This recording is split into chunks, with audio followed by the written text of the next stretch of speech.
All right, this is just my personal public service announcement, my opinion on knee rehab when it comes to how we're having our patients load their legs in lower extremity rehab, specifically knee rehab. Everyone's always heard butt back, butt back, butt back, chest down, chest down, chest down, weight in the heels, activate the glutes. That stuff is great. That stuff is really, really good, especially if you're flared up. So say your knee is really bothering you and you're squatting and you reach this point, we'll call it here, and you're like, ah, my knee hurts, ah, my knee hurts. My knee hurts. What you can do temporarily, what you can try, is you can try to go chest down, butt back, weight. If you look at my weight, I'm not going to exaggerate this much, but weight all the way on the heels. And I bet if you go to that same depth, you may not have as much discomfort anymore because you've literally shifted a lot of the muscle activation, a lot of the weight off your knees and now onto your hip extensors like the glutes. We can exaggerate that even more if I put a band around my knees. If I did the same thing, before I even start, I have a band around my knees and I'm pushing out.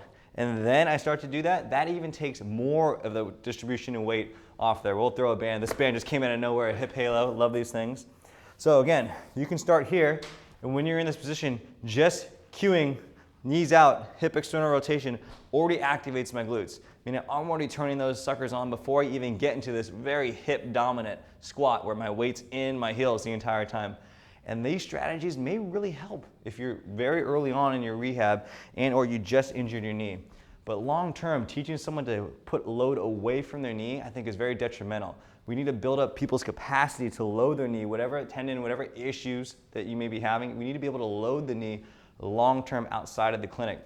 So say we have a meniscus injury, ACL, early on you're teaching all these hip dominant patterns. Eventually we need to get the weight, and I'm exaggerating, off my heels into the midfoot, which is more normal. And then even what I like to do with a lot of my exercises, I want them on the balls of their feet for the majority of their exercises. Their side steps, all their lunges, I want them on the balls. That way they're actually loading their quad and not their glutes. So when it comes to knee rehab, remember the quads are king. The glutes are very important for taking weight off the knee and when you want that. But eventually we have to put weight back on the knee. We have to load the knee in order to give people long-term successful outcomes.